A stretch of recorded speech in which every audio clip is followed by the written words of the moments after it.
Famille, apparemment Emmanuel Macron ne sait pas que le Mali d'Assimi Goïta et le Mali d'avant sont très différents. Écoutons cette vidéo, on va comprendre beaucoup de choses. La France observe avec une profonde inquiétude l'attitude des autorités maliennes concernant l'arrestation de notre agent diplomatique et membre des services de renseignement français. Le Mali a choisi l'escalade. Malgré les discussions, malgré les demandes officielles, malgré les voies diplomatiques ouvertes par Paris, Bamako refuse toujours de coopérer avec la République française. Les autorités de la République du Mali doivent par conséquent bien saisir le message subliminal de la presse terreau-journalistique française. Assimi Goïta. Ah, président Assimi. Encore Assimi. Encore Assimi Goïta. Je le dis ce soir avec gravité, la France n'acceptera jamais qu'un de ses représentants soit humilié, détenu ou utilisé comme instrument politique contre notre nation. Nous avons proposé le dialogue, nous avons proposé une résolution pacifique. Mais si les autorités maliennes persistent dans ce refus d'extradition, alors la France prendra toutes les mesures nécessaires pour défendre ses intérêts, protéger ses agents et préserver son autorité internationale. Aucun pays ne doit croire qu'il peut défier la France sans conséquence. J'appelle une dernière fois les autorités maliennes à revenir à la raison. Car si cette crise bascule définitivement dans la confrontation, alors la responsabilité historique de ce conflit retombera entièrement sur ceux qui auront choisi la provocation plutôt que la paix. Vive la République, vive la France. Ouais, Manu a lancé un message fort. Manu a lancé un message fort. Eh, Manu, vous l'avez entendu. La question on voulait te poser ici. Ton Yann Vézili là. On est allé en France, il a arrêté. Ouah, on a arrêté sur notre territoire malien. C'est la question que je te pose. Et si c'est là-bas on l'a arrêté, il allait chercher quoi? C'était à quelle occasion on l'a arrêté? Je t'ai posé toutes les questions avant de venir menacer. Oh, sinon vous faites rien. En fait, vous avez dans votre tête que l'Afrique c'est votre champ, vous plantez comme vous voulez. Mais comprenez une seule chose. Aujourd'hui, l'AES, ce n'est plus votre champ. De la manière avant, on rentrait, on sortait, on faisait ce qu'on voulait faire là. Ce n'est plus le cas aujourd'hui. Et ceux qui sont là disent que on doit respecter le territoire qui est là. Celui qui vient, qui essaie de foutre la merde, la loi lui sera appliquée. Et c'est dans ce cas-là nous sommes aujourd'hui. Quelqu'un qui est venu dans l'optique de déstabiliser, forcé sera condamné. Vous, les terreaux en France, est-ce que vous les laissez? Est-ce que vous laissez les terreaux en France? La loi s'applique à lui. Donc, à quoi est-ce que toi tu veux utiliser peut-être ta force ou bien pour pouvoir intimider les gens avec ton discours à la con? Manu, s'il te plaît, faut te calmer, tu es gamé. Faut te calmer, tu es gamé. Faut te calmer, tu es gamé. C'est pas nous, on a appelé Yann Basilier ici, oh, tu es gamé. Si tu es gamé là, fais ce que tu as envie de faire. Nous, on est déjà gamé, mais on n'a plus peur du couteau, champion. On a subi pendant des années. Ce que vous faites actuellement là, ça glisse nos corps. On est déjà vaccinés. 12 000 soldats sont venus, sont retenus. Ou bien tu as te comporter comme Donald Trump a fait en Turquie. Le peuple de l'AES soit très prudent. Oui, parce que c'est ce qu'il envisage faire. De la manière, Donald Trump s'est comporté en Iran, où il allait, déjà le guide là. C'est la même chose, les gars, là, on va planifier. Soyez très vigilants, soyez très prudents. Toutes les sorties limitées. Voilà, faites ce que vous avez à faire pour être très prudent. C'est ça qu'il s'agit. Sur ce, bataille ça dans tous les coins, on est ensemble. Manon, être gamé, c'est la vie. Il n'y a pas un terreau qui va arriver en France et que vous allez l'ignorer. Non. La loi lui sera appliquée immédiatement sans juger même. Parce qu'il est venu s'aimer le désordre dans votre pays. Maintenant, quand c'est nous les Africains, là, c'est nous maintenant, on doit subir. Parce que vous êtes trop forts. Cette force-là, on l'a déposée ailleurs depuis très longtemps. Vous ne considérez même pas comme des plus forts. Voilà. On vous a vu en Iran. L'intimidation ne passera pas. Ce message, on a tout ça dans notre tête. Tu n'as pas pu faire ça en Iran. C'est sur nous les Africains qui ont venu faire ton gros dos. Faut te calmer. Tu es calmé pour combien champion? Partez ça à tous les coins. Maintenant, faut voir ça là-bas. Voici le message. Citation. Soumettez-vous à notre domination ou nous mettrons vos têtes à prix. Laissez nos espions imposer nos valets à la tête de vos pays où nous vous ferons de toutes les façons possibles la peau. Fin de citation. C'est ça le message que la presse terreau-journalistique envoie aux dirigeants africains en général, maliens en particulier.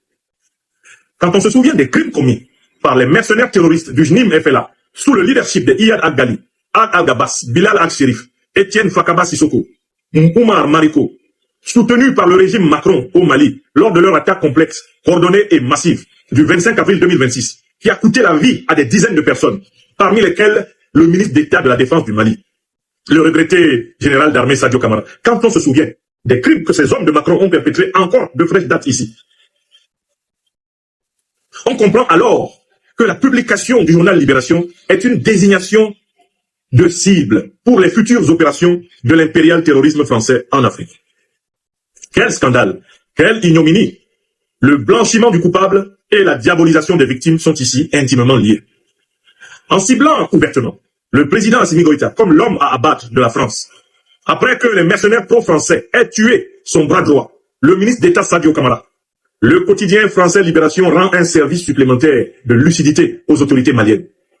Car ainsi, Le président Goïta et ses compagnons sont bien avertis que la France, quoi qu'il fasse à présent, ne leur pardonnera jamais de l'avoir délogé du sol malien en 2022 et d'avoir déclenché la révolution sahélienne en cours, qui par la suite a produit les mêmes conséquences au Burkina Faso et au Niger. Dès lors, si les autorités maliennes savent désormais très bien que leurs têtes sont mises à prix à Paris, pourquoi commettrait-elle l'erreur d'accorder une grâce présidentielle à un espion d'une DGSE qui, de toutes les façons, a désormais pour mission officielle la chute brutale du régime du Mali Koura, comme l'a révélé récemment le député français Bruno Fuchs dans une scandaleuse interview? Pourquoi le Mali accorderait-il alors une grâce présidentielle à un officier qui serait aussitôt réaffecté à la préparation d'un meilleur coup d'État contre le président Assimi Goïta? Mieux vaut prévenir que guérir. Aujourd'hui, s'il y a un grand espoir des Africains aujourd'hui, c'est parce que le Mali d'Assimi Goïta, le Mali, n'est-ce pas, de ses généraux, le Mali, n'est-ce pas, du premier ministre Chobel Kokala Maïga, le Mali, n'est-ce pas, de ses leaders. L'ancien premier ministre. Je sais pourquoi je le dis, monsieur. Allez-y. Mais parce que ça fait prêter à confusion pour certains. Mais écoutez, je pense que cette jonction, oui, armée, nation, ou bien armée, peuple, il y a ce concept-là dans notre pays. Bon, je ne sais pas si ça marche très fort, mais on a vu ça fonctionner, n'est-ce pas, au Mali, armée, nation, armée, peuple, fonctionner ensemble pour justement bâtir un État véritablement souverain. Donc, quand nous savons ce brin d'espoir, oui, où nous voyons un pays qui était en voie de disparition se stabiliser, ce pays, n'est-ce pas, qui était sous embrigadement, sous un joug étranger, oui, se libérer, alors là, Africains, nous pouvons commencer à rêver. Nous pouvons commencer à dire, ah, c'est possible que nous ayons, n'est-ce pas, des États véritablement souverains avec des dirigeants, n'est-ce pas, qui ne sont pas des lèche-bottes de l'Occident. Et donc, c'est une lecture simple. L'espoir est revenu au Mali. Et il ne faut pas qu'un seul instant, le travail engagé puisse s'estomper en si bon chemin. Parce que nous parlerons du travail engagé, mais vous avez ouvert une brèche. Vous avez ouvert une brèche entre Christelle Fanga que je voudrais qu'on explore avant de passer à un autre aspect. Est-ce vraiment la démocratie le problème ou la façon dont cette notion-là est appliquée dans nos États? Vous avez parlé de démocratie importée, puisque tôt ou tard au Mali, il faudra bien qu'on aille aux élections, même si aujourd'hui ce n'est pas la priorité. Écoutez, monsieur, on parlera d'un retour à notre système au Mali. Peut-être pas aujourd'hui. Dans 100 ans, on n'est pas obligé d'organiser les élections. Les élections seront organisées. On est d'accord, mais je dis bien, on n'est pas obligé d'organiser les élections. On est obligé d'instaurer ce retour à l'ordre constitutionnel. Écoutez, l'ordre constitutionnel. Le Mali est doté aujourd'hui d'une constitution. Vous nous avez défini, vous qui, le docteur Savo peut-être va nous expliquer ce que c'est que la démocratie. Mais je sais que la définition la plus simple, n'est-ce pas, de la démocratie, c'est le pouvoir du peuple, n'est-ce pas, par le peuple et pour le peuple. C'est-à-dire la gestion, n'est-ce pas, de notre cité, de notre politique, par le peuple, n'est-ce pas, c'est le peuple qui donne mandat à un, n'est-ce pas, un citoyen, à un de leurs citoyens, pour qu'il leur dirige pendant une période. Et si les citoyens maliens décident que Assimi Goïta dirige nous pendant 50 ans, ce n'est pas la démocratie. Oui, mais on peut diriger en allant également aux élections. C'est la démocratie. Les deux notions ne sont pas antinomiques. Nous, en Afrique, nous pensons à d'autres moyens de dévolution du pouvoir. Lesquels? Et je pense qu'il y a d'autres moyens de dévolution du pouvoir. Mais il y a des empires. On a eu des grands empires. On va pas instaurer. On va pas revenir sur... Il y a eu des grands royaumes. Écoutez, même cette France, ou bien les États-Unis, ou bien de ces pays-là, il y a encore des royaumes, hein, qui existent dans le monde. L'Angleterre est un royaume. Le Royaume-Uni est un royaume. Où il y a une reine, un roi maintenant. Pour l'instant, la constitution, la nouvelle constitution malienne, est claire. Le régime c'est une république. C'est une république aujourd'hui au Mali, André Christelle Fanga. Donc on peut changer de république, peut-être le royaume du Mali, du Mandel, là, il faudra consulter le peuple. Il faudra consulter le peuple. Mais c'est pour ça qu'on a sorti des pays du peuple. C'est le peuple qui est souverain. C'est le peuple qui détient le pouvoir. Et c'est pour ça que j'en appelle au peuple africain, n'est-ce pas, de comprendre les enjeux du monde et ne pas nous laisser embrigader dans les concepts, n'est-ce pas, qui ont été prescrits par les autres. Parce que nous avons vu, sous le principe de la démocratie, dans les États les plus puissants du monde, où on a repris, n'est-ce pas, le comptage qui était automatique à part en main. Aux États-Unis, nous avons vu en 2000, élection, George Bush Junior, n'est-ce pas, et Al Gore, où tout s'est arrêté, l'énergie s'est arrêtée en plein décomptage des voix. On a dit non, on arrête d'abord et on recompte d'abord. On a vu les morts voter aux États-Unis. On a vu, n'est-ce pas, tout genre de scandale aux États-Unis, soit disant le pays qui donne les leçons de démocratie à tout le monde. Donc vous comprenez pourquoi je dis, monsieur Nguéné, nous n'avons pas besoin d'élections, nous n'avons pas besoin de cette démocratie importée. On peut trouver d'autres moyens de dévolution du pouvoir. Levez le doigt. Mais vous êtes d'accord pour Assimi Goïta pour 5 ans? Si tout le monde lève le doigt, si tout le Mali lève le doigt, ou bien 70% des Maliens lèvent le doigt. Le gouvernement malien a publié plusieurs communiqués dans lesquels il a donné une liste de personnalités terroristes, de chefs terroristes, qui sont désormais des têtes mises à prix. Des personnages comme Iyad Agali, comme Ag Intala, comme Amadou Koufa, ces personnages-là, qui ont coordonné l'attaque barbare, complexe, massive et brutale du 25 avril 2026, qui leur a permis d'assassiner le général d'armée Sadio Camara, ministre d'État, ministre de la Défense de la République du Mali, toutes leurs têtes sont désormais mises à prix. Le gouvernement malien est prêt à payer des milliards pour que ces hommes-là soient neutralisés. Mais cette information peut passer inaperçue si on se pose la question de savoir pourquoi, après pratiquement 20 ans, plus de 20 ans de lutte antiterroriste, pourquoi c'est maintenant que le gouvernement malien prend cette décision? Pourquoi le gouvernement malien prend maintenant la décision de mettre à prix la tête des chefs terroristes qui ensanglantent le pays, ce qu'il n'avait pas fait depuis? Ça, c'est la question que je voudrais, approfondir. Il doit y avoir une évidence nouvelle qui a mûri dans l'esprit des plus hautes autorités du Mali pour qu'elles parviennent à cette décision. Il doit y avoir un fait nouveau qui s'est imposé à l'analyse objective de la guerre asymétrique qui est imposée au Mali, au Burkina Faso, au Niger, imposée au Sahel, imposée à l'Afrique. Quel est donc le fait nouveau qui a amené la doctrine militaire, la doctrine sécuritaire malienne à mettre à prix la tête des chefs terroristes? On pourrait dire, non, c'est la colère, vraiment le désir de vengeance, ou plutôt c'est une espèce de mode, c'est une manière d'imitation de la stratégie, par exemple, que les États-Unis emploient parfois contre leurs ennemis. Moi, je ne crois à aucune de ces explications. Il y avait la colère avant. On connaissait les stratégies américaines avant. Les explications par la colère, par la vengeance, par l'imitation des stratégies américaines, les stratégies de mise à prix, qui renvoient au Far West avec le fameux Wanted. Cette explication ne tient pas debout parce que les dirigeants maliens connaissaient ces pratiques-là depuis très longtemps. Et ils savaient que cela était une possibilité. Il nous faut donc trouver la raison pour laquelle cette décision a été prise. Et moi, je voudrais proposer une hypothèse. Cette décision a été prise pour les mêmes raisons que le président Ibrahim Traoré nous a parlé ici, à la fin de l'année 2025, de l'hiver noir qui arrive. C'est une alerte. C'est une alerte que les dirigeants maliens envoient, non pas seulement à la population malienne, mais à l'opinion africaine internationale. Elle correspond à la symbolique de l'hiver noir. L'hiver noir énoncé par le président du Faso, Ibrahim Traoré. Je voudrais rappeler rapidement ce que c'est que l'hiver noir. L'hiver noir, c'est le nom symbolique d'une guerre massive de recolonisation que l'Occident, incarné d'abord par l'alliance militaro-politique de l'OTAN, est fortement représenté ici dans la sous-région ouest africaine par la puissance néocolonialiste et terroriste française. Une guerre que l'Occident, néocolonialiste et impérialiste, a décidé de mener contre l'Afrique pour la recoloniser à tout prix. C'est ça l'hiver noir. Une guerre qui ne dit pas son nom, mais qui a commencé. Alors pourquoi veulent-ils recoloniser l'Afrique?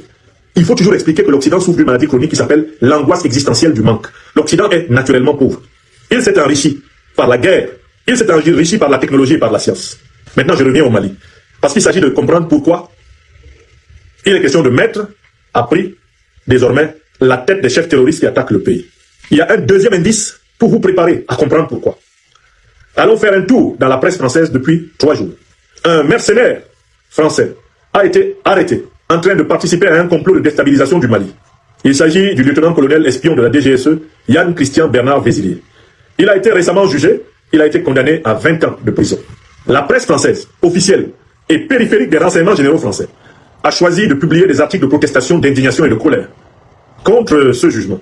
Alors qu'un Africain qui oserait participer à une activité de déstabilisation de la France, un militaire africain qui ferait la même chose, il n'y aurait pas de débat dans la presse française, on serait content qu'il soit condamné et l'affaire serait adjugée vendue. Qu'est-ce que la presse française a reçu instruction de faire? Je dis bien qu'elle a reçu instruction parce que la presse officielle française, c'est-à-dire France 24, RFI, etc., l'AFP, c'est elle qui donne les lignes directrices à tous les autres organes de presse. Ils ont choisi de publier un article de protestation contre la condamnation de l'espion, de la vérité, du babouze, de la babouze française, Yann Christian Bernard Vézilier. Ils ont décidé d'illustrer tous leurs articles parlant de cette condamnation par une photo du président de la transition de la République du Mali, chef de l'État du Mali, le général d'armée Assimi Goïta. Donc ils se sont passé le mot qu'il faut mettre la tête du président Assimi Goïta à prix. Parce que lui, il a décidé d'aller jusqu'au bout de la libération du Mali. Lutte contre le terrorisme au Mali. Les forces armées maliennes, les FAMA, ont frappé le village de Belédaga, dans la région de Ségou. Un village qui était infesté de terroristes, les forces d'Imal. Ces gens-là qui sont les premiers ennemis actuels de la race noire. Une dizaine a été neutralisée. Ouais. Cette intervention fait suite à une action aérienne de surveillance et voilà, c'est ainsi qu'ils ont découvert les groupes armés terroristes. L'opération a permis de les neutraliser et également de mettre la main ou de détruire une importante logistique qui était dans la zone. C'est pour vous dire à quel point aujourd'hui les terroristes sont dispersés dans le Mali. Les villages servent de lieu de repli pour attaquer les villes. Mais je vous assure que moi, j'ai un message pour toutes les personnes qui s'attaquent aux autorités maliennes. Je vais leur demander d'aller voir la taille de l'Afghanistan et la taille du Mali. Vous les comparez. Ce que les Maliens sont en train de réussir au Mali, les Américains ne l'ont pas réussi en Afghanistan, les Français l'ont échoué lamentablement au Mali. Aujourd'hui, c'est ces gens qui osent critiquer le Mali,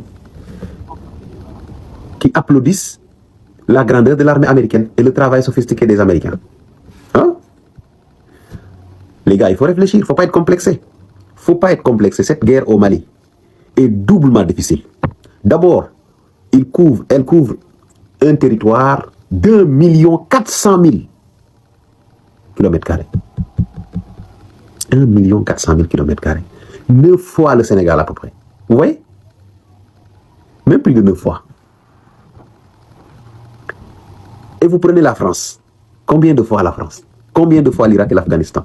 Donc, pour comprendre une situation, il ne faut pas juste se limiter à ce que vous entendez dans les médias. Il faut aller faire ce travail scientifique, de rechercher les données superficielles, c'est-à-dire sur combien de superficie s'étend cette guerre. Et vous comparez l'action de l'armée malienne à l'action des autres armées dans des territoires beaucoup plus petits. Beaucoup plus petits. On peut dire même parfois 5 fois, 6 fois, 7 fois plus petits. Et en ce moment-là, vous allez comprendre combien l'armée du Mali est en train de réussir une chose que les plus grandes armées du monde ont échoué au XXIe siècle. Et ce qui est le plus difficile aussi, au-delà du territoire, de la taille du territoire, c'est la nature de l'ennemi. L'ennemi peut être ton voisin, l'ennemi peut être même ton bailleur qui t'a loué une chambre. L'ennemi peut être le petit frère du soldat même qui va se battre pour défendre son territoire. L'ennemi peut être ta propre femme qui donne des informations au terreau pour attaquer. Et c'est en ce moment-là, quand vous faites ces deux analyses-là, vous allez comprendre le niveau de complexité de cette guerre. Je vous assure. Et moi, j'appelle tous les Africains à aider ces gens-là à vaincre le terrorisme. Les terroristes ne sont pas du tout des enfants de beau cœur. C'est des gens à éliminer. C'est des gens à éliminer. Ils peuvent utiliser n'importe quel nom. Ils peuvent vous appeler mouvement indépendantiste. C'est tous des terroristes. Ils peuvent vous parler des djihadistes. C'est des terroristes. Et la première chose qu'il faut comprendre pour ne pas tolérer ne serait-ce qu'un centimètre à ces gens-là, c'est de savoir que tout repose sur quoi? Comment contrôler le trafic de drogue et le trafic de minerais. Il n'y a que ces deux éléments-là qui sont aujourd'hui à l'origine de cette guerre au Mali. S'il n'y avait ni guerre, ni minerais, ni drogue, il n'y aurait jamais de guerre. Donc aujourd'hui, si je vois des jeunes aussi inconscients dans les réseaux sociaux qui soutiennent ces terroristes-là, je me dis le mal est profond. Le mal est profond. Voilà quelqu'un qui te considère même pas comme un humain, qui est drogué et envoyé dans des villages pour tuer des femmes et des enfants, brûler des maternités. Et toi, inconscient que tu es, haineux que tu es, tu penses que ce que tu fais de bien doit être supporter ces gens-là. Ils sont insupportables et moi je ne peux pas les supporter. Et je soutiendrai toute personne qui les combat, quelle que soit sa localisation sur Terre. C'est des ennemis du continent. C'est des ennemis de la paix. Ces gens-là, le mal qu'ils ont fait à l'Afrique, même si on les éliminait tous sur une fosse commune, vivants, on les enterre, ils ne peuvent pas compenser. Ils ne peuvent pas compenser. Ils ont fait trop de mal au continent. Ils ont fait trop de mal au continent. Et moi je me dis une chose, il ne doit même pas y avoir de tribunaux pour les terroristes. Même pas. Comme eux, tout ce qu'ils savent faire, c'est éliminer. Mais il faut les éliminer, il ne faut pas les envoyer en prison. Nos villageois sont déjà assez pauvres. Regardez, quand vous voyez les terroristes, vous les voyez maigres comme des pieds de chaise. La chaise là, vous voyez les terroristes, ils sont minces comme ça. Ils ne mangent pas, ils dorment dans la boue, ils dorment dans la poussière. On les fait croire qu'ils sont en train de faire le djihad. Ils sont en train de défendre je ne sais pas quoi. Alors que les personnes qui les envoient dorment dans des hôtels ou dans des palaces où ils payent 20 000, 25 000 euros la nuit. Hein? Regardez-moi ça. C'est de l'inconscience. Il n'y a personne qui peut vous justifier ce qui se passe au Mali. Toutes ces personnes que vous voyez engagées dans ces guerres-là, regardez-les. Et allez voir les photos des chefs terroristes. Ils sont tous obèses. Ils sont tous en surpoids. Et allez voir les terroristes. S'il vous plaît, faites-moi cette comparaison. Allez comparer les photos des terroristes et les photos des chefs terroristes. Les terroristes sont hyper minces, maigres, mal nourris, mal alimentés. Et vous prenez les photos des chefs terroristes. Ils sont tous obèses. Ils ont tous des joues comme ça. Assimi vient de faire parler de lui dans le silence. Assimi vient de faire parler son amour pour les Maliens. Assimi vient de faire parler de sa générosité dans le silence. Hey! Assimi, pour quand t'es fait? On est obligé de nous faire. Mbalma Malion. Assimi Goitaye, aka evu social, aya foka baka sera famille bla, mo demela. Assimi yoro do Yatime deun, ça dit que mounou faounou, ou bien mounou parang sara, ou faou sara, ou baou sa, mali keleina. Sur la souve deun, ani demseni mounou bey, nous ou parentayana quoi, nous ou masantayana, kelein c'est fait, sera ou sera fait. Assimi nana yoro bado jo, ka demseni mounou ta, ou bla kono, na fo mounou mako, pipi. Ou demseni mounou, nous ou parang sara, kelein sera fait. Assimi ko, comme mali demseni bey, ni parang sara, kelein sera fait. Qui ka black la connaît aller Assimi be balola qui parle massa qui fa aller i ba aller a beni ala ci Assimi walia min kenye mo ko se ka bala ci ko disa akoko che dictateur akoko che Mali isolé akoko ti che fait akoko be place na ka be place ni no fait coûte que coûte vaille qui vaille aya fo fone ka daga ka be Mali fait aya fo ka daga ka be Mali on fait aya fo ka daga ka na Mali binin so aya la wuli aya fo ka daga ko Assimi Goïta nale kana so armée bineno ka armée la jo ka kan créer kan équipé ka recrutement ke ka sura suka condition d'élément ka Mali armée jo ayo fene fo ka da kuma ko me nti fe furata la quoi wani demseni mun be nous sommes au sara kelero la ado be bi ko sura si mun be baro be ko kuma quoi ne ta dalte kuma mun sa Mali on ka do Assimi demseni mun blagata tala na kofla la do be maro do clara do be o ka classe là bas wa do re clara ka ba Maroc Assimi be kan be la kuma le monsieur il parle pas